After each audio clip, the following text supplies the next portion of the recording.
नमस्कार, खबरों का पंचनामा देख रहे हैं आप। मैं हूं आपके साथ पूजा। हम लेकर आए हैं देश और दुनिया की 5 बड़ी खबरें, जिसमें चर्चा के लिए मेरे साथ स्टूडियो में मौजूद हैं कैपिटल टीवी के editor in chief doctor Manish Kumar. Doctor साहब, बहुत बहुत स्वागत है आपका। धन्यवाद। सबसे पहले नजर हेडलाइंस पर।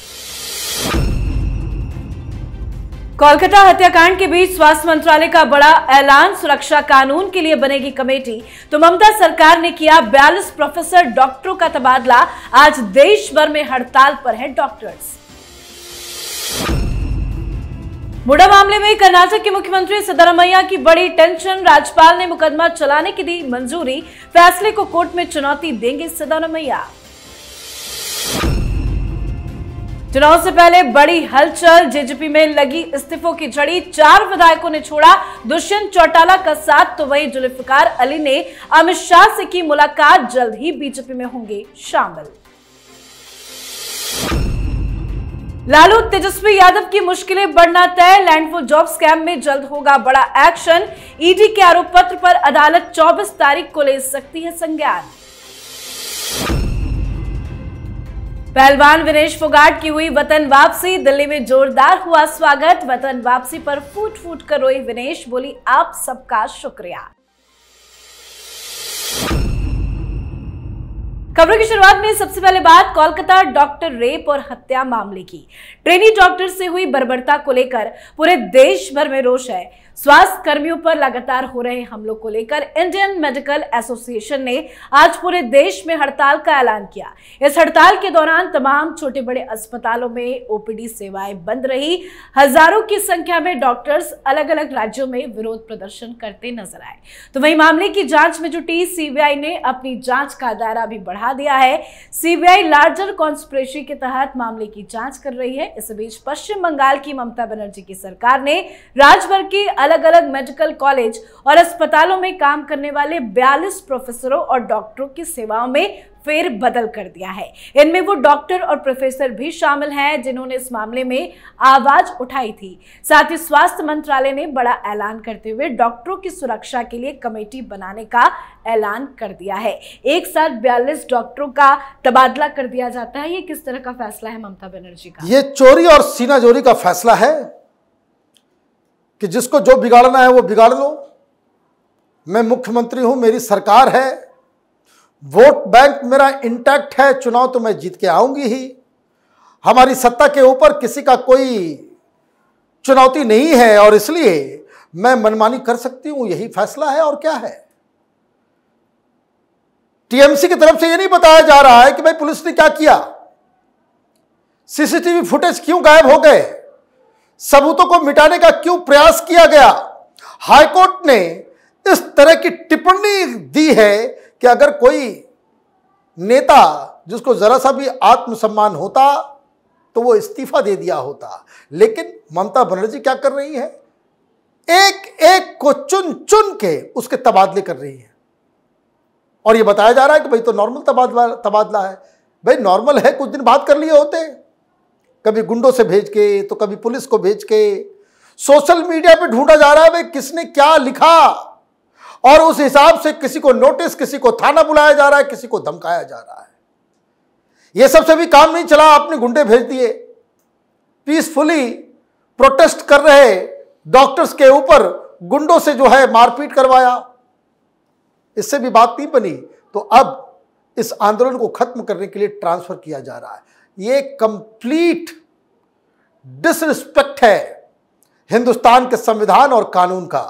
ममता बनर्जी को इसका बहुत बड़ा खामियाजा भुगतना पड़ेगा आने वाले चुनाव में। जी, अब बात करते हैं कर्नाटक के मुख्यमंत्री सिद्धरामैया की बड़ी टेंशन की। लगता है अब बारी एक और मुख्यमंत्री की जेल जाने की आ चुकी है। दरअसल राज्यपाल थावरचंद गहलोत ने मैसूर शहरी विकास प्राधिकरण मुडा भूमि आवंटन में घोटाले को लेकर मुख्यमंत्री के खिलाफ मुकदमा चलाने की मंजूरी दे दी है। राज्यपाल की मंजूरी के बाद कर्नाटक में सियासी हंगामा खड़ा हो गया है। सत्ताधारी दल के नेता मुख्यमंत्री के बचाव में बैटिंग करने में जुटे हुए हैं, तो वहीं दूसरी ओर विपक्ष सिद्धारमैया को घेरने के लिए फील्डिंग लगने में पूरी तरह से तैयारी कर चुका है। इस बीच इस पूरे मामले पर अब खुद मुख्यमंत्री का बयान भी सामने आया।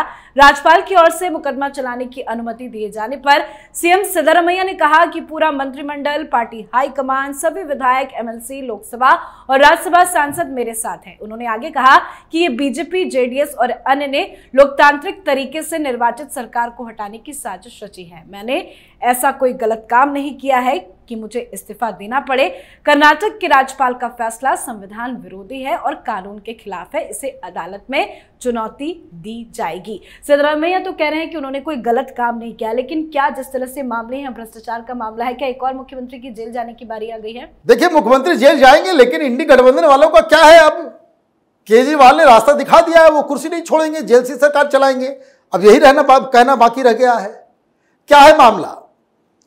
पत्नी के नाम की जमीन है, सस्ती जमीन है, सरकार उसको एक्वायर कर लेती है, ज्यादा दाम भी देती है और पॉश इलाके में 3800 स्क्वायर फीट जो है वो या स्क्वायर गज जमीन जो है आप आवंटित कर देते हो। पूरी तरीके से गैर कानूनी है। घोटाला होता है क्या है? घोटाला होता है क्या? यही तो होता है। 1 2 का 4, 4 2 का 1। अब कांग्रेस की क्या दलील है कि भाई ऐसा है कि हमारे साथ सारे एमएलए हैं, सारे मंत्री हैं, सब हमारे साथ है, चुनी हुई सरकार है, हमारे पास बहुमत है। तो इसका मतलब ये तो नहीं हुआ कि आपने कोई घोटाला किया तो उसकी जांच नहीं होगी। कल तो फिर केजरीवाल भी यही कहेंगे कि हमारे साथ सांसद है, मंत्री है, सब कुछ हमारे साथ है, हमारे ऊपर शराब घोटाले का केस ना चले। ऐसा थोड़ी होता है। हाँ, लीगल ऑप्शन है आपके पास, आप जाए।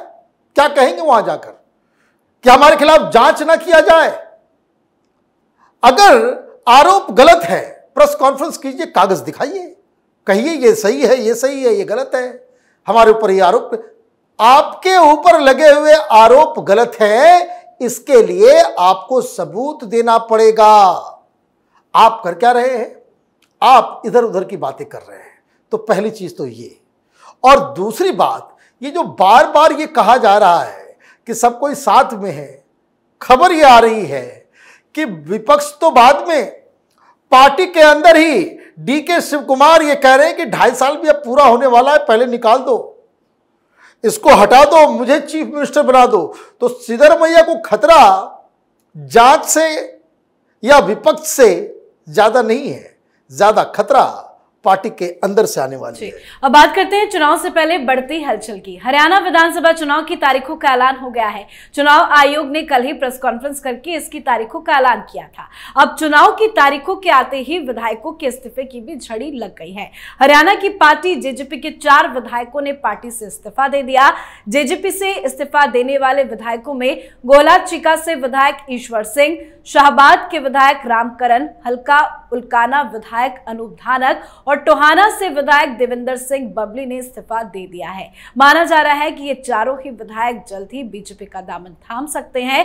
तो वहीं 2 बार के एनसी विधायक रहे जुल्फिकार अली ने अमित शाह से मुलाकात की है। उनके भी जल्द ही बीजेपी में शामिल होने की खबरें हैं। चुनाव नजदीक है, उससे पहले इतनी हलचल, ये कितना बड़ा झटका विपक्षी पार्टियों के लिए? देखिए, हलचल तो तेज हो ही गई है। हरियाणा में बड़े कड़े का मुकाबला है, क्योंकि अभी हाल में जो लोकसभा चुनाव हुए हैं उसमें 10 में से 5 सीटें जो है वो जीत गई कांग्रेस, 5 भारतीय जनता पार्टी के पास आया। अब मामला फंसा हुआ है विधानसभा में। तो जेजेपी पिछले बार 10 सीटें जीतकर सत्ता का सुख इन लोगों ने लिया, लेकिन किसान आंदोलन के बाद मतभेद आया। लोकसभा चुनाव से ठीक पहले वो सत्ता से बाहर हो गए, उन्होंने अपने आप को अलग कर लिया। अब इनके 3-3 फूट रहे हैं, इसका मतलब है कि जेजेपी की स्थिति ठीक नहीं है। दूसरी चीज, अभी वहां पे मुख्यमंत्री को भी बदला गया है। खट्टर साहब थोड़े अनपॉपुलर हो रहे थे, भारतीय जनता पार्टी को लगा कि कुछ ऐसा करना चाहिए कि जो नॉन जाट वोट है वो एक साथ भारतीय जनता पार्टी के साथ आए। वो भी सफल होता हुआ दिख रहा है। हरियाणा में कुछ दिनों पहले तक माहौल कांग्रेस पार्टी के लिए था, अब ये माहौल बदलता हुआ दिख रहा है। इसलिए ये जो पार्टी छोड़ छोड़ के आ रहे हैं, ये सब भारतीय जनता पार्टी में आ रहे हैं, क्योंकि हवा का रुख बदल गया है। रही बात जम्मू कश्मीर की, तो इस तो एक इंटरनेशनल इवेंट है। ये पूरी दुनिया की नजर होगी कि जम्मू कश्मीर में चुनाव किस तरीके से होते हैं। भारतीय जनता पार्टी की स्थिति इसलिए बेहतर है क्योंकि जम्मू रीजन में जो डिलिमिटेशन किया गया है, जिसमें 43 सीट्स, टोटल 90 सीट है, 43 सीट जो है वो जम्मू रीजन में है, 47 सीट जो है वो कश्मीर के रेंज में है। तो भारतीय जनता पार्टी की स्थिति वहां भी मजबूत है और इसलिए कश्मीर के अंदर जो वैली का इलाका है उधर भारतीय जनता पार्टी कुछ सीटों को जीतने में कामयाब हो जाए तो पहली बार भारतीय जनता पार्टी की अपनी बहुमत वाली सरकार बनेगी और ये अपने आप में कमाल माना जाएगा। जी, अब बात जमीन के बदले नौकरी घोटाले में लालू तेजस्वी की बढ़ती मुसीबतों की। जमीन के बदले नौकरी घोटाले से जुड़े मनी लॉन्ड्रिंग के मुकदमे में राउस रेवेन्यू कोर्ट ने ईडी की सप्लीमेंट्री चार्जशीट पर लालू प्रसाद यादव, उनके बेटे तेजस्वी यादव और अन्य आरोपियों को समन जारी करने के मामले पर फैसला सुरक्षित रख लिया है। कोर्ट समन जारी करने के मामले में अगले हफ्ते 24 अगस्त को फैसला सुनाएगा। पर इसी के साथ बड़ी मुसीबत यह है कि ईडी की ओर से ये सभी आरोपियों के खिलाफ दायर पूरक आरोप पत्र पर अदालत 24 अगस्त को संज्ञान ले सकती है। तो मुश्किल में लालू परिवार नजर आ रहा है। ईडी की तैयारी पूरी है, कोर्ट में भी मामला कैसे फंसते नजर आ रहे हैं लालू तेजस्वी। देखिए, अगर इस मामले में फंस गए तो जेल होना है। जेल होने से फंसना बिल्कुल लाजमी है। चुनाव आने वाले हैं, 2027 में चुनाव होगा बिहार के अंदर। वहां तेजस्वी यादव मुख्यमंत्री के रूप में, और उसके पहले अगर फैसला इनके खिलाफ आ जाता है, ये अपने आप को बेगुनाह साबित नहीं कर पाते हैं, तब तो ये झटका बहुत बड़ा लगेगा। लेकिन एक सवाल कोर्ट के से भी पूछा जाना चाहिए, भाई एक ही आदमी को बार बार जो ऑलरेडी सजा याफ्ता है उसको अब तक बाहर क्यों घूमने दिया जा रहा है? वो क्यों पॉलिटिकल रैलीज और पॉलिटिकल भाषण दे रहे हैं? प्रेस कॉन्फ्रेंस हो रहा है, इंटरव्यू चल रहा है, देश में कौन क्या करेगा, गठबंधन की राजनीति रणनीति क्या होगी, ये लालू यादव कर रहे हैं, जबकि उनको जेल में होना चाहिए। स्वास्थ्य लाभ लेने के लिए बाहर आए और ये राजनीति कर रहे हैं। तो ये भी एक मुद्दा है जिसको देश की जनता को समझना पड़ेगा। ये क्या सिस्टम हमने बना रखा है कि जब कोर्ट से भी फैसला हो गया है तो फिर भी just because he is a politician आप उनको बाहर रख रहे हो। ये अच्छी कमेंट्री नहीं है इंडियन जुडिशियल सिस्टम के ऊपर। अब बात पहलवान विनेश के वतन वापसी की। भारतीय रेसलर विनेश फोगाट ने पेरिस ओलंपिक 2024 में शानदार प्रदर्शन किया था। विनेश 50 किलो कुश्ती स्पर्धा के फाइनल में पहुंची थी। हालांकि फाइनल से पहले उनका वजन 100 ग्राम ज्यादा पाया गया, जिसके चलते उन्हें डिस्क्वालीफाई कर दिया गया।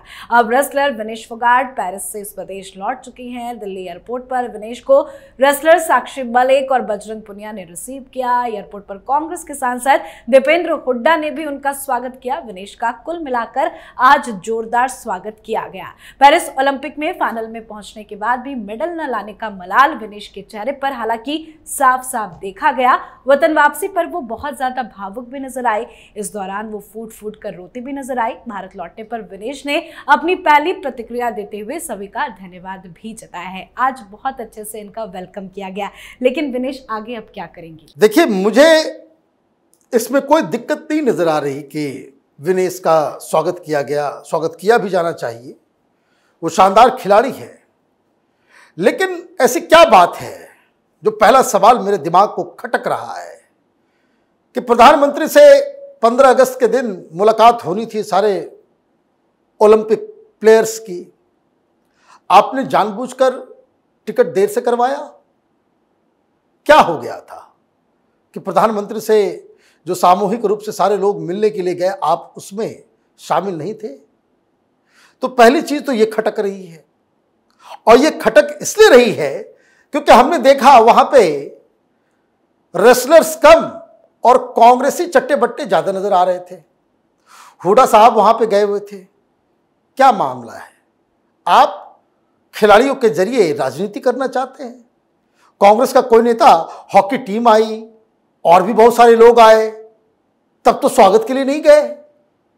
आप इसे इवेंट बनाना चाह रहे थे, उसको घुमाना चाह रहे थे, या फिर ये क्या माना जाए कि हरियाणा में जो चुनाव हो रहे हैं उसमें विनेश फोगाट वो कांग्रेस पार्टी की उम्मीदवार होगी? अगर वो उम्मीदवार बन जाती है तो जितनी भी इनकी क्रेडिबिलिटी है वो बिल्कुल ध्वस्त हो जाएगी।